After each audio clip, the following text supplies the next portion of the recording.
Good morning, good afternoon, good evening, depending on where you are in the world. Hey, Sasha, Hi, Daryl. Nice to great see to you be again. on one of our joint sessions. Hi, everyone. Great to see you. Well, actually, I can't see anyone, but I'm assuming that you're there virtually, hopefully. We've got a very interesting topic today. I think one of the um, most interesting topics out there today, and well, everything to do with AI is interesting. But we're going to dive into cloud economics. So I'm Daryl Ullman. I head the negotiation team at SAMexpert. 20 plus year veteran around Microsoft and tech negotiations in general. With me is Sasha. You want to introduce yourself for those of you that, for those of th- that are out there I'm, that don't know you? So go ahead. yeah, I'm the man who started the SAMexpert project in 2009, and then continued with Daryl to make it a successful business. Yeah, the man behind this channel on YouTube. Yeah, so Yeah, I'm been just there. a prop. So Yeah, been there with Microsoft licensing since 2003, and even one part of my career created training materials for Microsoft to learn their own licensing. It's funny enough, and here we are. So Daryl, back to you. We want to talk about Copilot economics. Very, very interesting topic, especially assuming, so not sorry, not assuming, especially considering that Microsoft tried something amazing with Copilot by not introducing volume discounts at all for the first time. And now they're selling from the 1st of November. All the organizations, regardless of their size, will pay full price for all the Microsoft online services. So, Daryl, yeah, it's exciting times. Back to you. yeah, interesting times, I must say. So first of all, let's have some fun today. I'm going to try and make this. I'm going to try and make a licensing co-pilot Microsoft subject interesting. That's my challenge today, to keep you with me for at least, I don't know, 30 to 45 minutes, as long as it takes. So just bear with me a bit. I've got quite a bit to cover. I've put together some interesting topics. Well, again, I think they're interesting, and I think it's going to be of interest to you as well, because it's going to touch on every aspect of your business going forward. Disclaimer: I'm real. I'm not an avatar, not an AI. It's funny that you have to actually make these disclaimers these days. So yeah, I will fumble. I will make mistakes. But I promise you, I'll keep it interesting. So I want to just start off with the first, with a quick review of what's just happened with Microsoft's end of year fiscal announcement. Again, hopefully you are following it, because as tech leaders in your company, procurement leaders, finance leaders, you need to really keep up with what's going on from a financial perspective regarding Microsoft, because at the end of the day, it's going to their financial stability, or well, stability is not the right. Well, when you got 76.4 billion of revenue, I think they're stable, but still, what it means to you, yeah, pretty stable. We're also working on those numbers within our own company. Reach it soon. Um, you need to just keep in mind that the 76.4 billion of revenue, that is actually an 18% increase year on year. It's pretty, it's huge. It's Massive. huge. Really defines where Microsoft is going. And basically, what it means is that you need to keep your eye open. And when we're looking at the cloud, so cloud contributed around 40, well, not, these are Microsoft numbers, $46.7 billion. um, where the biggest growth, of course, is driven by Microsoft 365, E5, and the whole suite of 365 out there, and of course Copilot. Um, Copilot has now around 100 million monthly active users. Pretty impressive. Pretty impressive. GitHub Copilot has around 20 million. Again, big numbers. And overall, this was the strongest quarter for Microsoft for Copilot and additional seats, or I won't even call it usage, but just just buying, just commitment. to CoPilot. So pretty big numbers. Uh, and we're looking at some additional really key changes that are going to impact you from a macro perspective. One is Microsoft's increasing partner incentives for Copilot. Uh, we're hearing numbers that are ranging around 50%. So it's not 50% rebate, but there's a whole structure of incentives for the channel, for Microsoft's channel, in order to push Copilot. That's all kinds of direct rebates, indirect incentives. The channel runs a pilot for Copilot. They get something. They introduce net new licenses. They get so basically everything that the channel is doing is uh, going to be around incentives. So Microsoft really pushing that aspect as well. So that's indirect push, and then you've got the direct enterprise customer push, and we're looking at investment funds of up to 20%. Again, that comes in. That's for direct partner assistance, consultancy, planning, adoption, rollout, education, whatever. So those are huge numbers. So you can understand that Microsoft is whatever they're doing, it's AI based. Now, I don't know how many of you are know of the term ARPU, average revenue per user.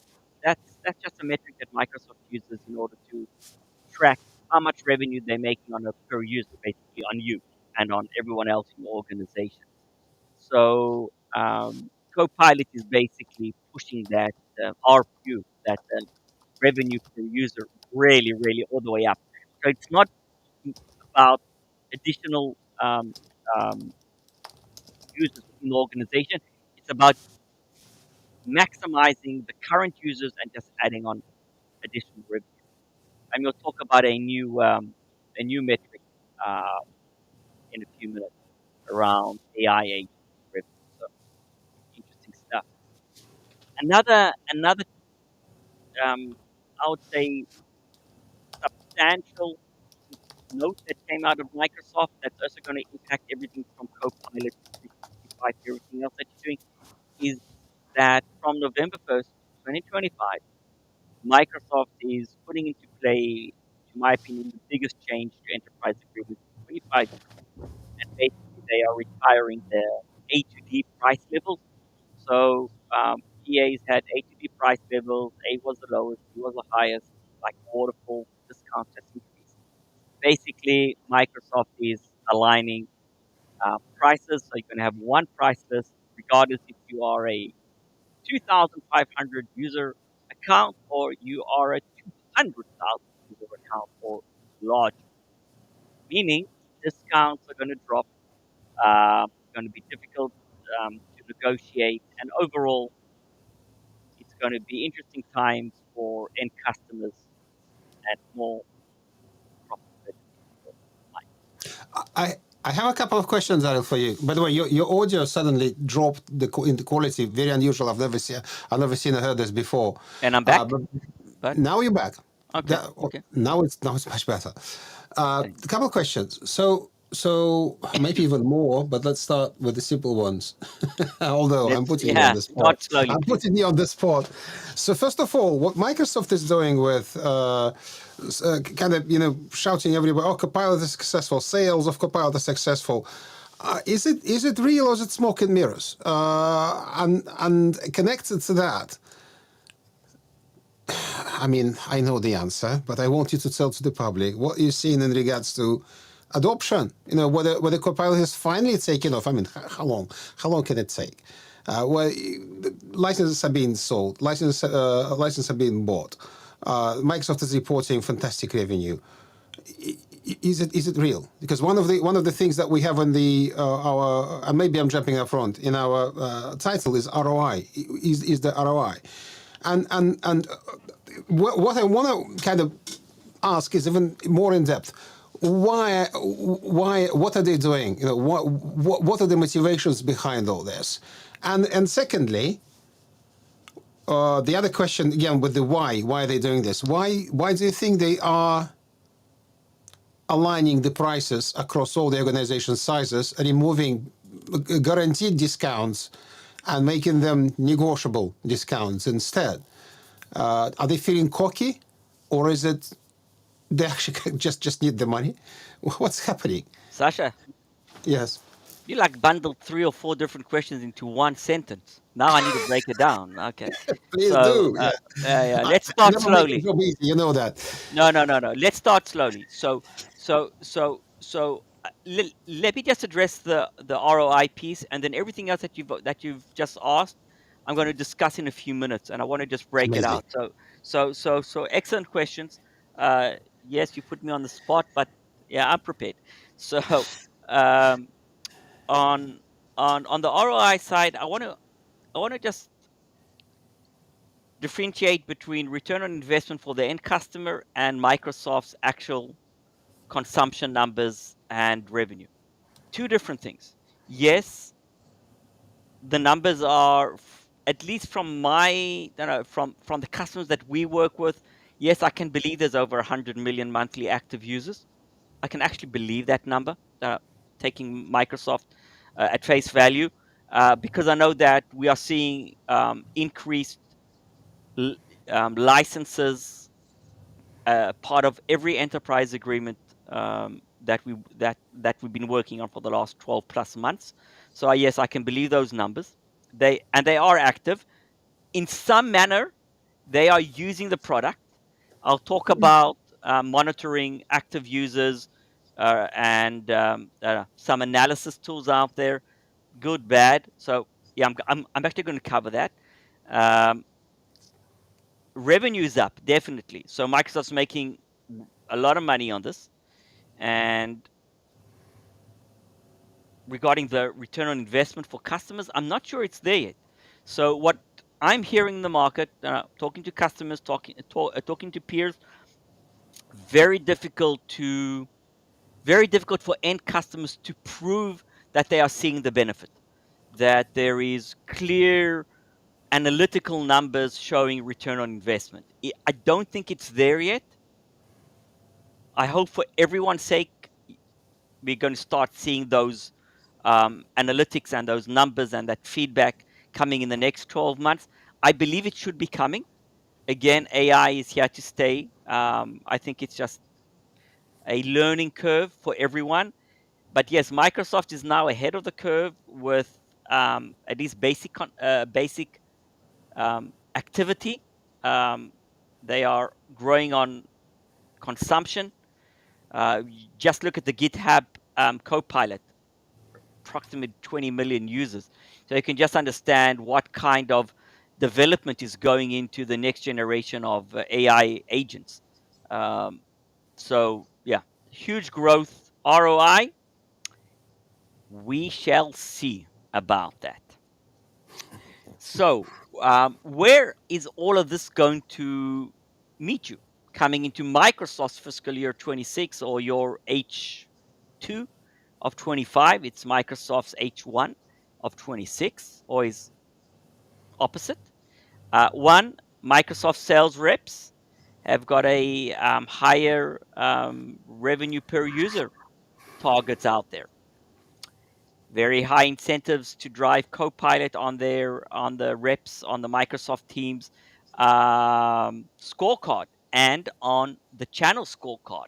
No Copilot, no AI, no Azure push, no 365 E5 security, no incentives. So you can just understand what kind of pressure you're going to have.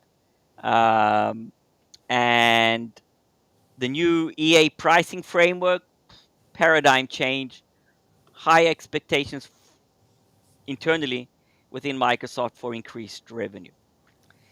So I would say the cards are stacking up financially.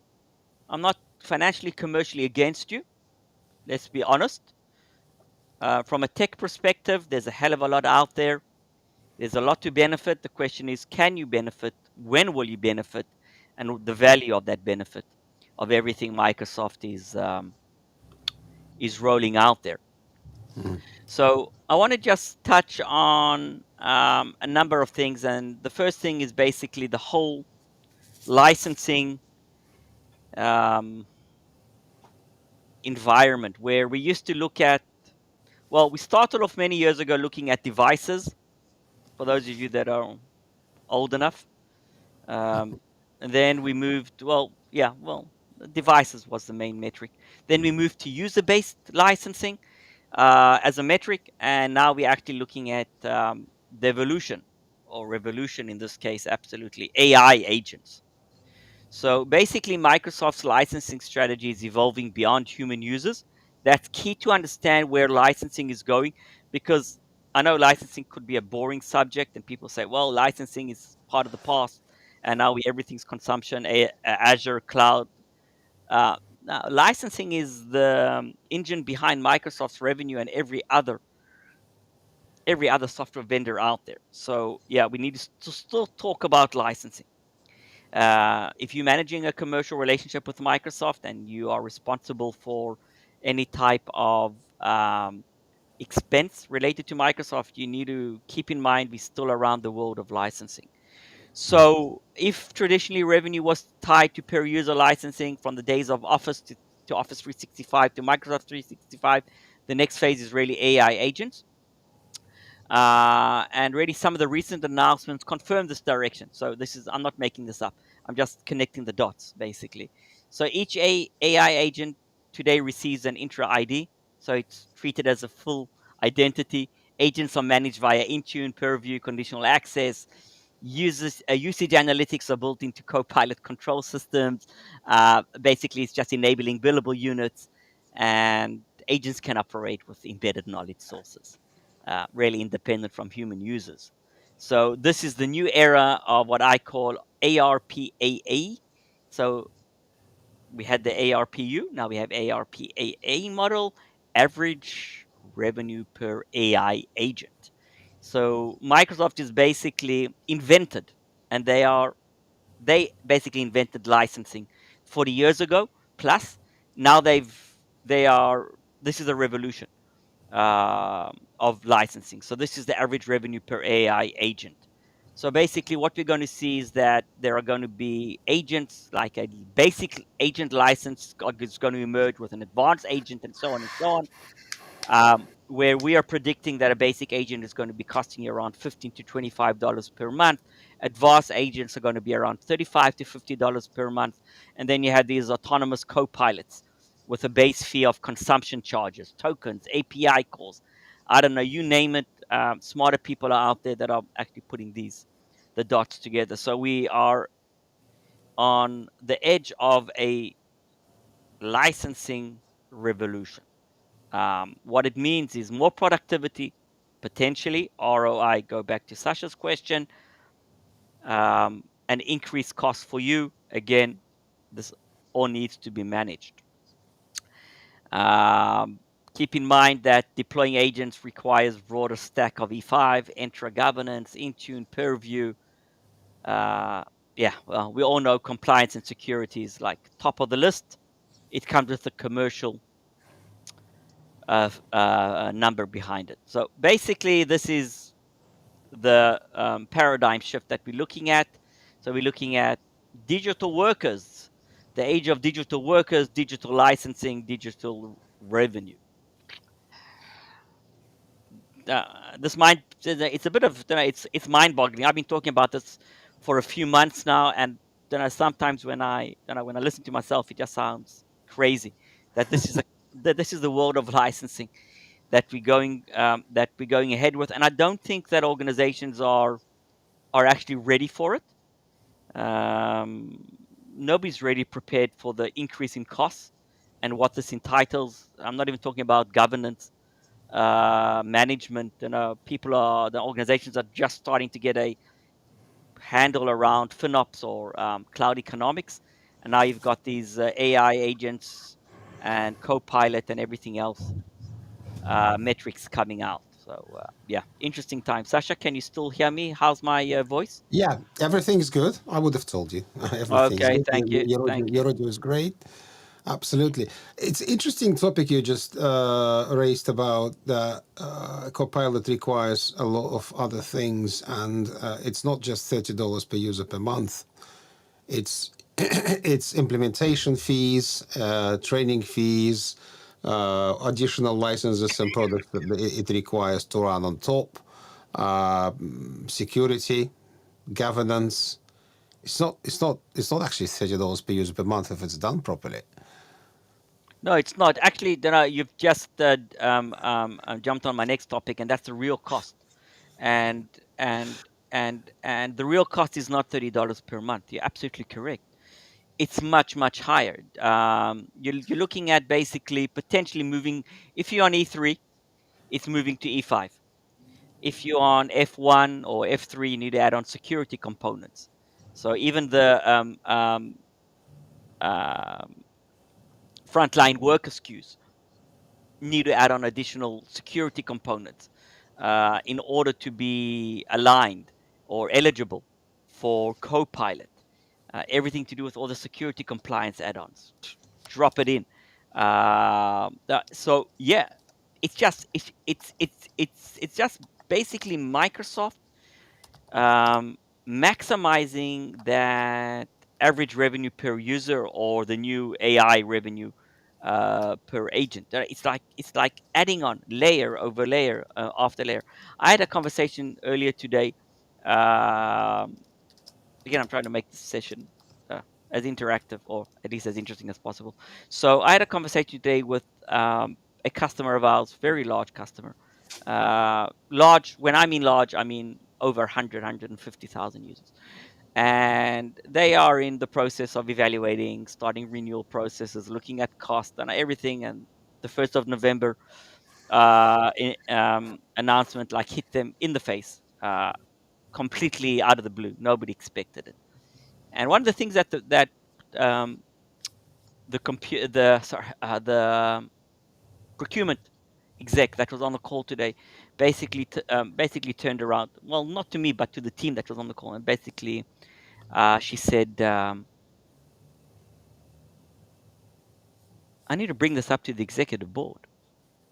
We can't continue to increase our Microsoft costs 15 to 25% every single year. It's out of control. We need alternatives. We need to have a competitive edge. We need to have competitors joining into this AI race because like they took an automatic well, not automatic, but they like moving heads on with Copilot and everything to do with Microsoft, like many other organizations. So depending on your role in your organization, if your role is to look at what it's costing your organization and budgeting, and is this something that the organization can actually continue to absorb over the next 3 to 5 years, uh, you worried.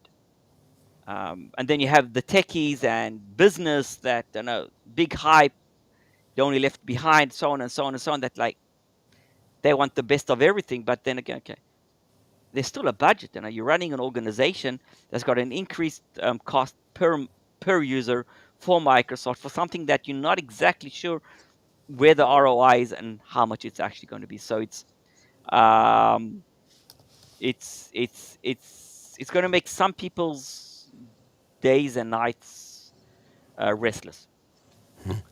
Absolutely. So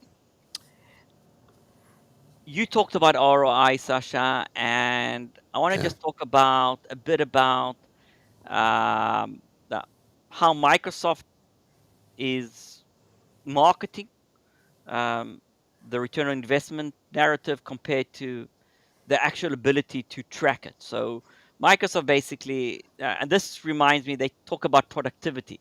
So hours saved per user on various activities, and how productivity is raising, growing. So users have more time to do other activities that are going to benefit the organization and free up time, and so on and so on and so on. I heard this in the days of Office I've been around Microsoft, as I said, many, many years.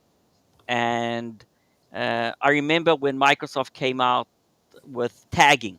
So there was a, I don't know how many years ago. I don't even say how many years ago. Uh, you had this smart. Oh yeah, it was called smart tagging in Word or Excel. So you used to basically you could well you can still today's like obvious. You go to a word or to a phrase and you could like, oh wow, now you can. It's got a smart tag. You can press it and now you're going to get some more information about it. It's going to save you time. So Microsoft was talking about, oh well, this is like you pay it an extra $5 to get this new tagging capability. It's less than a cup of coffee per day per user, and it's going to save them this and this and this and much time just by adding productivity, looking up with these smart tags and embedding all kinds of fantastic information. So it sounds very familiar from a marketing perspective. Of course, the technology is far out there compared to the basic tagging, but it just comes to mind that these are the same kind of marketing phrases and claims that we've all heard many years ago. Mm. But that's not really return on investment, to my opinion, at least um, the way that I look at return on investment. And I want to be able to, as a consultant, from my perspective, when I'm entering into negotiation, or as you as a business owner, you want to know what you're paying for, and that the added cost per user of 400, 500, $600 euros per year is actually something that I'm seeing the value for. I need measurable usage data, and that data is today limited. So there are multiple sources of analytical data that you can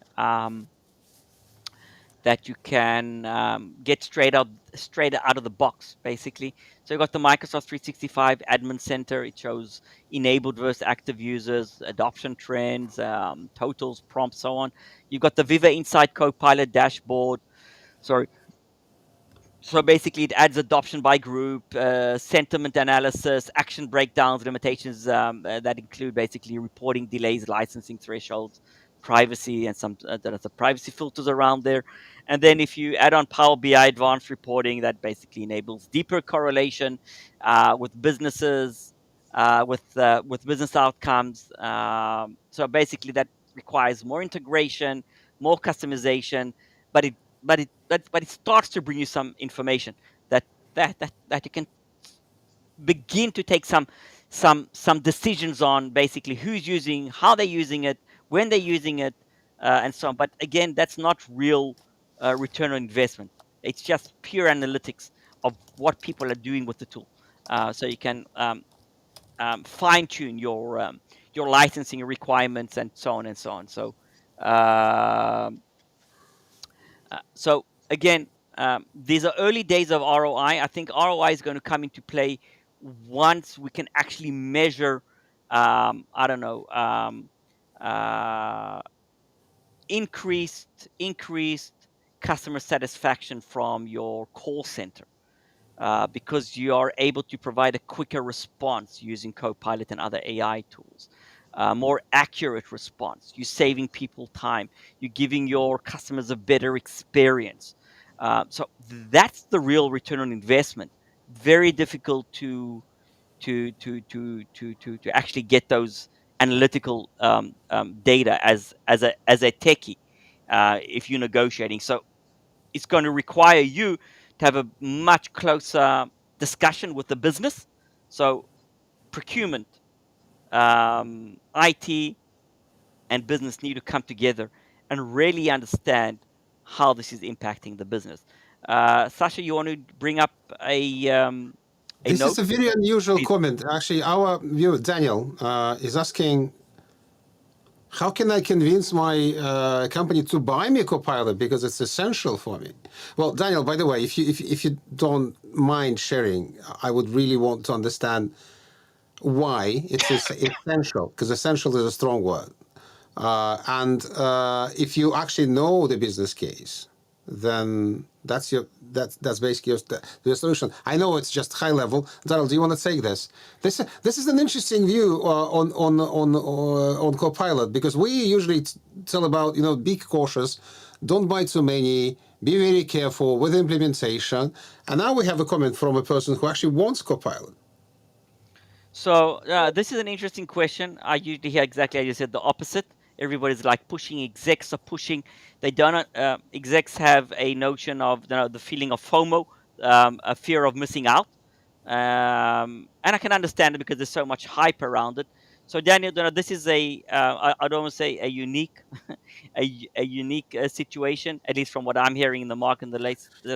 I'd love to take this offline to be truthful, or maybe I'll lead us to the end and I'll address this if I have some time Yeah, let at us the end of think the about that. conversation. It's a good, Interesting that's a good comment. Thank you, question. Daniel, for that. Um, I want to cover negotiation strategies. So I've touched on again um, the almost I would say the tsunami of Microsoft pushing Copilot into the market, and actually the success of it now, to my opinion. I wasn't talking this way 12, 18 months ago, but now I can say they are successful. They are successful of getting consumption going. They are successful pushing licenses into the market. And Microsoft, and this is the way Microsoft does it every single time. They first push aggressively through discounting, through the channel, incentives, everything else. And they are aggressive. Once they get that core hold on the market, that's when they turn to implementation and to utilization and building up the business cases. Um, and that's going to come now. So I think we are at the start of seeing the value of Copilot. I don't know if it's going to be in the next 6 months, 12 months, 18 months, but but we are there. We're at the peak of the first wave of adoption. And now we're going to see the next stage of business value coming into play. And and now that we understand what's happening in the market and the push, the actual cost of Copilot, and the lock-in that Copilot is going to create within your organization. So if you think Microsoft 365 was a lock-in for the long term, Copilot is basically it's a chain. Okay, it's going to be so difficult once you've got those agents deployed and GitHub Copilot working and everybody using and used to it. It's going to be so difficult to actually move to a competitor. That these are all things you need to keep in mind now, driving you um, strategically to prepare for the negotiation or for the adoption of Copilot. So I want to just give you some again 45 minutes is never enough to provide you everything that you need, but at least provide you with that line of thinking that you need to embrace and you need to bring to your company as the leaders in your organization driving these initiatives. So, um, to my opinion, enterprises must treat Copilot as a core budget item within their IT budget. And within their enterprise agreement or CSP or mca-e or whatever, all these words out that are out there, all these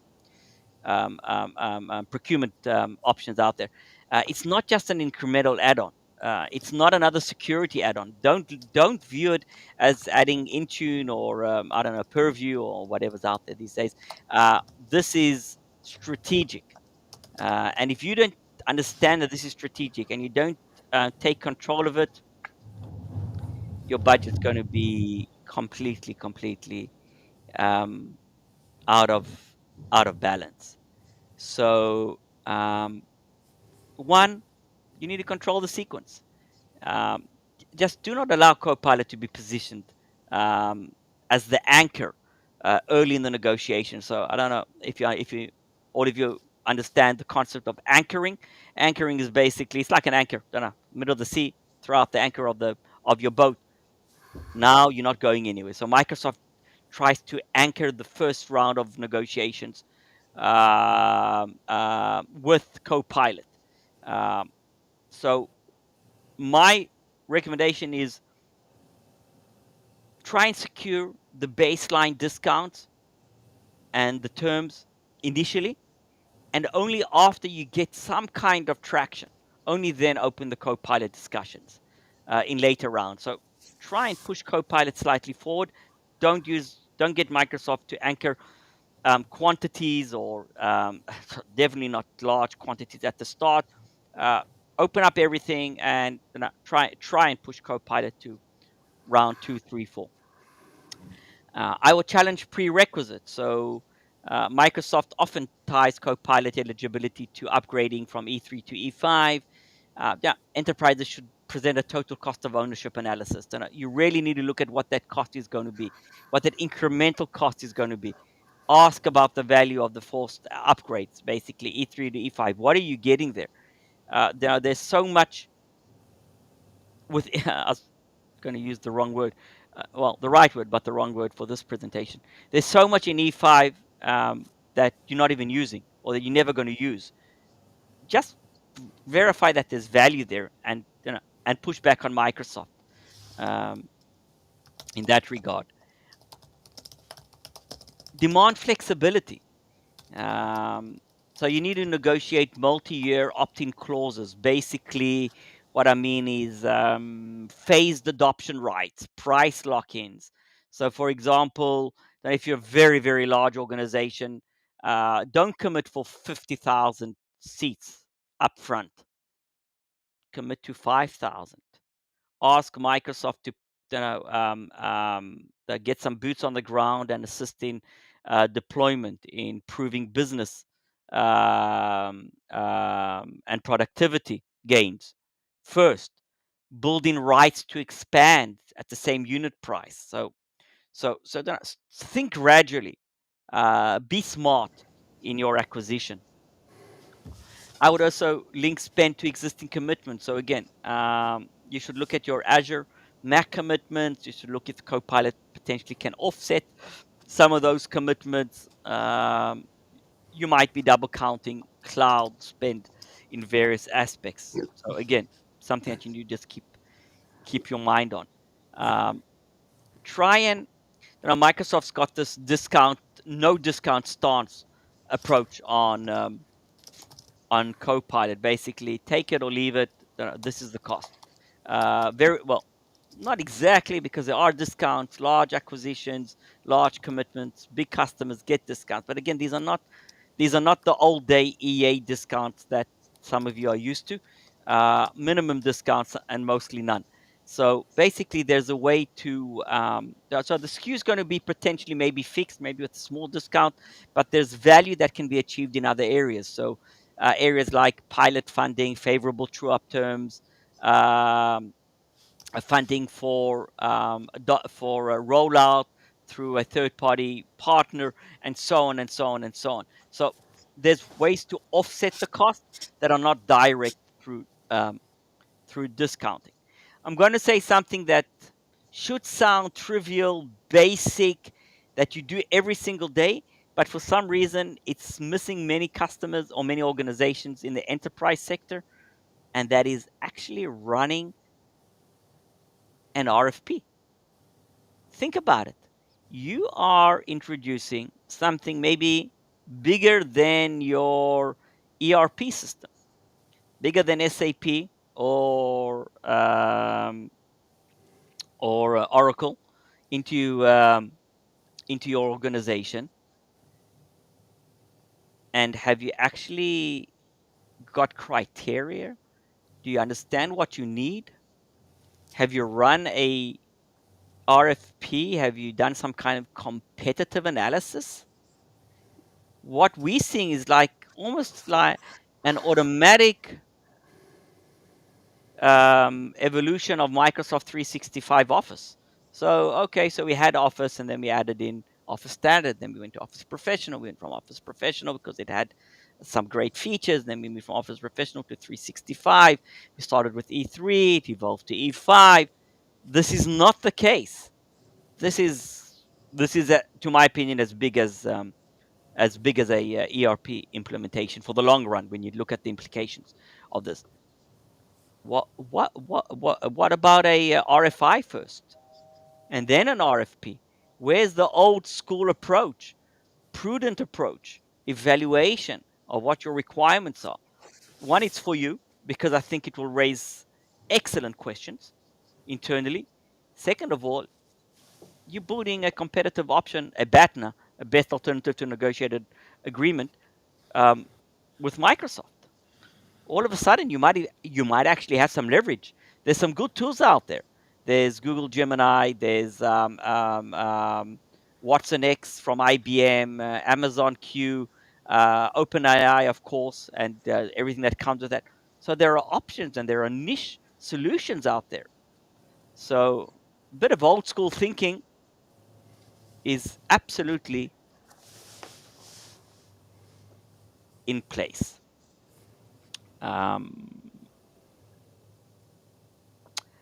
Another point, and this is everything that I'm saying here is what I'm seeing in the market. So I'm not making anything up. This is real day to day hard experience, I would say. Okay, so reverse. So I'm still learning. I always learn. I've done hundreds of agreements, maybe more, most probably more, and I'm still learning. And that's why these are exciting times because it just really keeps you on the edge. This new tech that's coming out. So one of the things that we've also seen is organizations that overcommit midterm. So basically, you're in the middle of an agreement or somewhere in your journey, 6, 12, 18 months, I don't know, 24 months into your agreement. I'm talking about a 3 year to 5 year agreement, and it's running now. And Microsoft aggressively, aggressive, and I use the word aggressive, starts to push Copilot, usually top down. So it goes from the executive fear of missing out um approach all the way down to the bottom, and then it's like being pushed top down. We need Copilot, and we need Copilot tomorrow. And then organizations are acquiring Copilot midterm. Not a bad thing.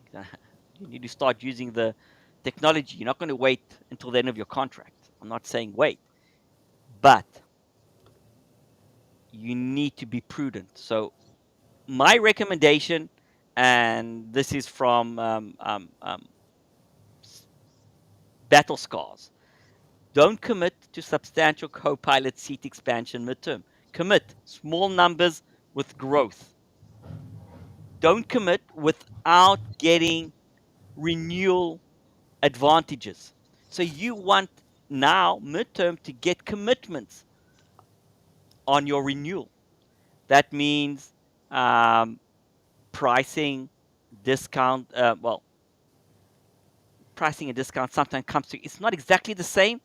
Sometimes I say it in the same sentence, but SKU pricing and general discounting or discounting on specific other SKUs that are negotiable separately. So think about it. Maybe you can achieve something for your renewal, because what's going to happen at your renewal? Basically, any midterm addition is going to reset the baseline.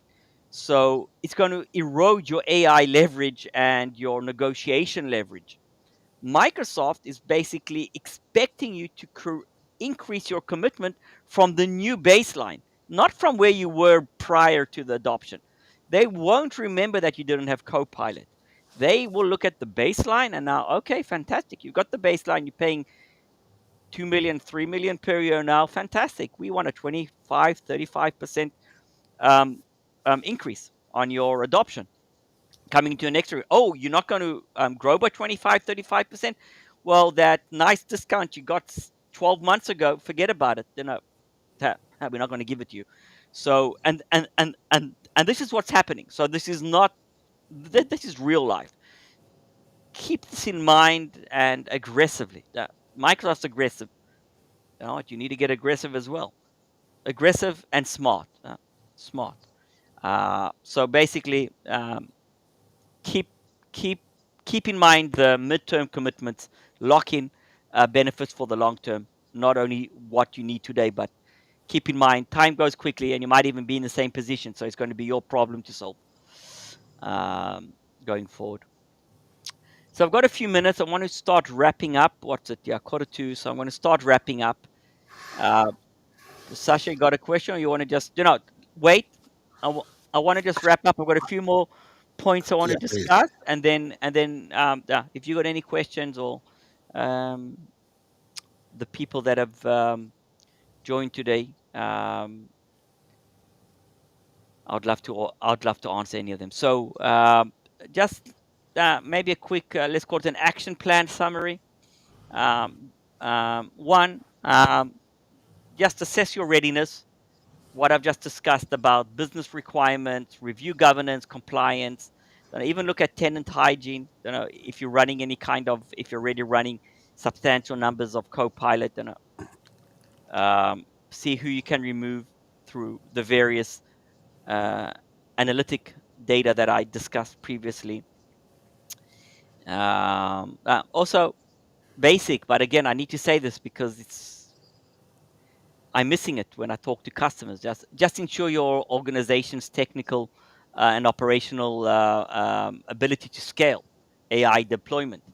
Do you have the skills? Do you have the ability to roll this out? Do you have the right partners in place? Do you actually know what you need? Who you're deploying it to? What they're going to be doing with it? Basic stuff. Basic. Um, Develop a negotiation playbook. Just discuss that. Have a very viable BATNA. Again, these are the basics of running a good business practice. But somehow, with Microsoft and with Oracle and with even IBM and other large providers that we work with, um, it's like forget it. Like people just like go blank that this is yes, we still need to use these basic frameworks to negotiate a good deal. So have a good bat now. Look at your competitive alternatives. Run if you're a big organization. Do me a favor, run an RFP or an RFI at minimum. Bring in the competitors. Bring in the competitors. Evaluate. Let Microsoft know about this. Make a big fuss about it in the market within your own organization. Um, Important. Manage your adoption commitments strategically. We talked about that. Look at your midterm adoption, lock in future discounts potentially, or terms and conditions for your renewal, especially if it's coming up in the next 12, 18 months. Time flies. Keep in mind um,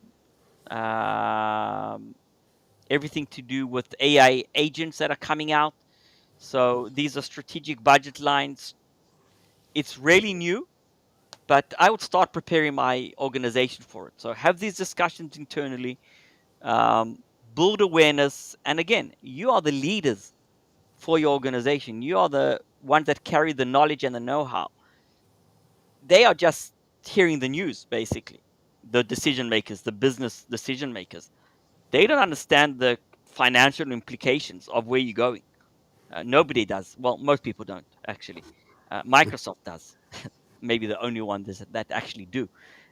So your responsibility is to be that knowledge transfer agent within your organization for the decision makers. So you can keep your budget in control and a healthy business, because at the end of the day, you're running a business, and a business needs um, um, a cohesive budget that's not going to basically get out of control because of a certain aspect of your IT or of your AI future plans. Look at both user licensing and agent use licensing. So it's a nice, great mix of both. I'm not even getting into Azure and everything else. So I'm really focused today on Copilot and on AI. And so this is just like one, actually, not small, but one part of a huge, huge picture these days. And basically, prepare your organization. Take responsibility. Be the ones that are driving everything.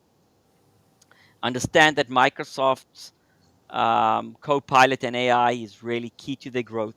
Again, always look at the results of the FY that we did at the beginning. that will help you understand what's coming from a commercial perspective in that regard. Look at the incentives, look at the channel, understand what your partners can do to you, maximize all the benefits that are out there. I'm sure you're going to be going in that direction. Copilot, Watson X, Gemini, you're going to go. So there's a lot of money out there that you can utilize to push your business, to grow your business. So maximize that. Don't take just what's offered.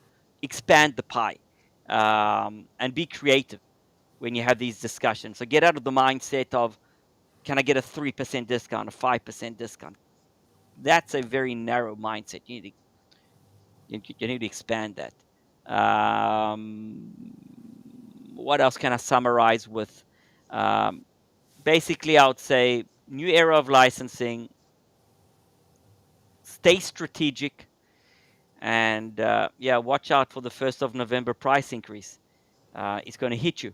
If you've got a renewal coming up soon, just after November 1st, think about Yeah. an early renewal. Lock in prices. Sasha, I'm done. I'll give a monetary example. 25,000 employees, for example, like an average manufacturing company, multinational. Obviously not small business. We're not talking about small businesses and their impact. So imagine that 25,000 people, only five. Comes November 1st, and their renewal is soon.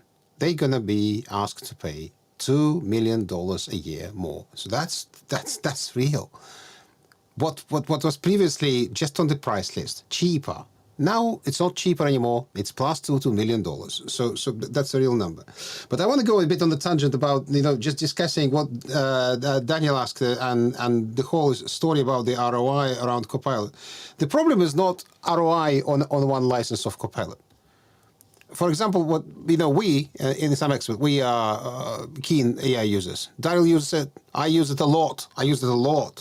Cleverly. You editing after Copilot and ChatGPT, reviewing all the answers, never trusting anything, because lots of hallucinations, lots of wrong things are getting are coming out of AI. If you don't know how to prompt, I'm sorry, I really don't like people coming to me and saying you don't know how to prompt, but it's truth. You need to learn how to prompt. If you are a keen AI user and if you know what you're using it for, we already mentioned that, of course, cost of Copilot, overall cost of Copilot is not $30 per month, but let's imagine it's $300 per month. That's about a day of your work.